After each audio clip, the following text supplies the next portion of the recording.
Have you ever had an Excel spreadsheet like this where it's edit protected, you don't have the password, and you really just need to get it to work so you can edit it? So no password, you're okay, you're out of luck. Actually, you aren't out of luck, and I'll show you how to fix it.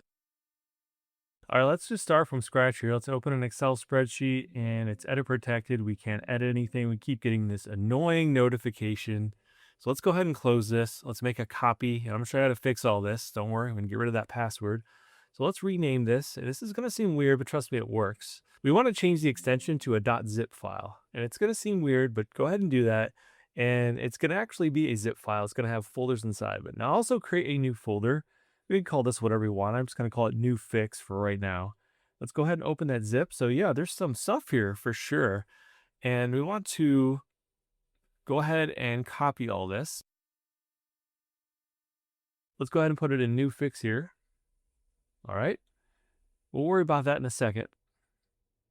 Let's go back here, go to Excel, go to worksheets, and we're going to see sheet1.xml or whatever you name the tab. It's going to be sheet 1 by default though for sure. So you want to go ahead and open this with a text editor. You can use Notepad, that's totally fine. And you're going to want to look for a certain section here. So look for sheet protection. You're going to see that right there. So the start of that to the end of that is what we want to do. So I'm going to zoom in so you can see a little bit better. Let's go ahead and highlight this. And we're going to go all the way to right there, right before page margins, and just delete it. Now hit save. And then you can go ahead and close this. Now you're going to want to replace that in a second here. So let's go back. Let's go to new fix. Excel, worksheets, it's going to be the same file name. Let's go ahead and drag it over. Let's go ahead and just replace it. Okay. And that's going to get rid of that password. So what we want to do here, where new fix is right there, we want to turn that into a zip file now.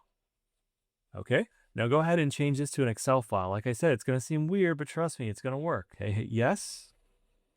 Open it up now, and now you should be able to edit like you weren't before. Got rid of that password. So there you go. That's how you do it. So I hope you found this video helpful. Let me know if you have any questions. In the meantime, thank you so much for watching and subscribing, and take care.